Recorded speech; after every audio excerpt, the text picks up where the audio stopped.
9. La originalidad mística de Epulón. Dedicada a mis buenos amigos Fernando Jiménez y José Jesús Gárquez, en su día, buenos alumnos, y hoy, buenos y honrados hombres públicos, que ya es originalidad. Don Manuel Núñez accedió a escribir sobre la pobreza para la revista Charitas et Bonitas, que el vulgo decía charritas bonitas. Pensó en la alegoría del rico Epulón y del pobre Lázaro. Una parábola original, la única en que los personajes poseen nombre propio. La aceptación de Lázaro era clara. Al que Dios ayuda, por lo que está seguro de sí y es equilibrado y leal. Sin embargo, el cura no fue capaz de descubrir qué significa Epulón y no podía ligar nombre y carácter, según su afán de siempre. Se remontó a 2 siglos antes de Cristo, por si el literato latino Plauto podía aclarar algo, ya que habló de un tal Eucleón, claro antecesor de Epulón por su nombre, por su riqueza y por su vara estupidez. Eucleón guardó sus monedas de oro en una olla y la soterró, pero pilló fragante a su gallo escarbando cerca de donde había inhumado su tesoro y creyendo que el gallo confabulara a robarlo, le decapitó en el acto. Y yo me pregunto, anotaba Núñez, ¿quién lo pasa peor? ¿El pobre que carece de todo o el rico que vive con la zozobra de perder lo que posee?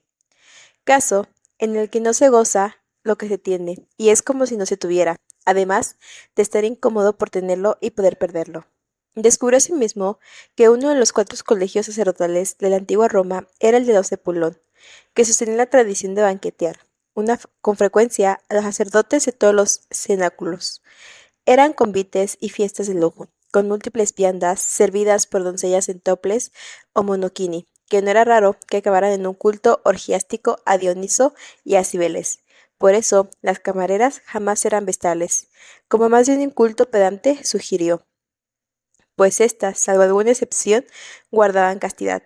A las vestales casquivanas y lujuriosas les rayaban y tapaban el nombre en las estatuas de los foros. El sacerdote descubrió que las asistentes de más éxito eran las primas carnales apellidadas Conejo Moreno y Conejo Rubio, nombradas alfabéticamente, pues el orden usado no implica preeminencia en sus artes ni en sus partes, de una sobre otra.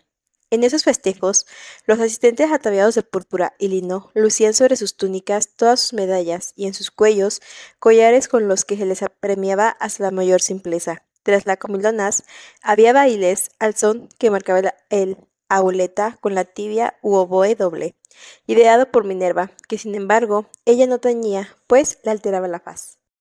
La peculiaridad del oboe doble era la ejecución de 2 partes, de manera que un tubo regía la melodía en registro agudo y el otro el acompañamiento un patrón grave.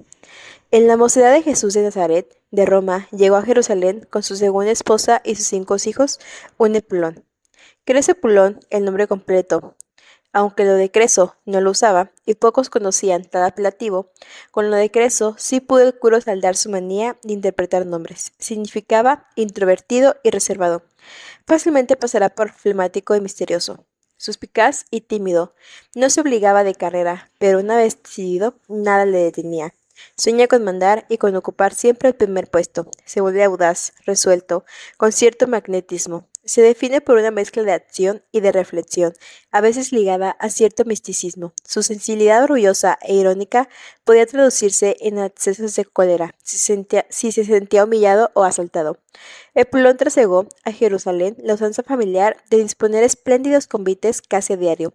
Vestido de gala carmesí, recibía y agasajaba a sus poderosos invitados, entre ellos Caifás y Anas, padre también de 5 hijos, que congeniaron muy bien con los 5 de Epulón. El servicio de los banquetes lo atendían, como en el capital del imperio, doncellas en toples, aunque con la moda vigente a partir del rey David, revelaban solo un seno desnudo con el otro oculto. Luego venían danzas con bayaderas, algunas de ellas profesionales en el templo, pues su origen era servir a Yahvé. En la escalinata de acceso a la vivienda de Pulón se recostaba un indigente, anciano y famélico, deseoso de poder coger algo de lo que caía al suelo desde la mesa de los amos. Pero, más avispados y ágiles, siempre se lo arrebataban los lustrosos perros de la casa. El mendigo se llamaba Lázaro, y mientras él se moría de hambre, a su cuerpo lo morían múltiples úlceras ocasionadas no por lepra, que entonces no estaría entre la población, sino por una isquemia permanente, o penuria grave de irrigación sanguínea. El malestar de las llagas infectadas solo lo aliviaba el amido de una perra erabunda, tan desnutrida como él, a la que nombró Piedad. Murió Lázaro de inanición, y los ángeles lo alzaron al feudo del padre Abraham. Como carecía de calzado, no se generó ningún problema con sus zapatos. A los 4 días falleció Epulón, pero de empacho, y fue empujado a los dominios de Hades, donde era atormentado. Su hijo mayor soñó que se ponía los zapatos del padre y sufría de horribles pesadillas. Aceptó la norma judía de que estorba el uso de los zapatos del difunto. Los tiró, y las pesadillas cesaron.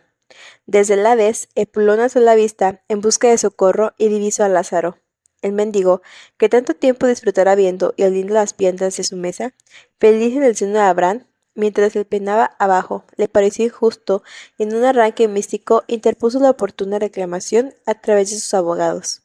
Estos expusieron que la misericordia infinita de Yahvé, Dios, no podía permitir tan duros tormentos en un ánima a la que solo se animaba para seguir penando. Pero Abraham, como letrado divino, alegó que la justicia de Yahvé era igual de infinita, y además, porque sin ella, Epulón habló, en privado, con sus abogados, que le transmitieron a Dios que no había más remedio que aceptar su juicio, por ser recto, pero apelaban de nuevo a su infinita clemencia, rogando que le enviara, aunque solo fuera una gota de agua, pues se abrazaba y a poder ser en el dedo de Lázaro, que tendría mucho gusto en saludarle y pedirle perdón por lo más que se portó con él en vida. Pero tampoco Abraham aceptó y dijo: Acuérdate de que recibiste bienes en vida, y Lázaro males. Pero ahora él es consolado aquí, y tú atormentado. Además, una gran cima se interpone entre vosotros y nosotros, de forma que es imposible pasar de allá para acá, y viceversa. Epulón volvió a dialogar en privado con sus abogados, que transmitieron, a su vez, su petición a Abraham. Nuestro cliente, comunicó el portavoz, apela nuevamente a la infinita munificencia de Yahvé, Dios, y le ruega que le permita ir a la casa de su padre para contar a sus hermanos cómo están las cosas y ordenen su vida para no venir a este lugar de tormento. Abraham siguió firme y se negó, aduciendo que escucharan a Moisés y a los profetas, que hablaban muy claro.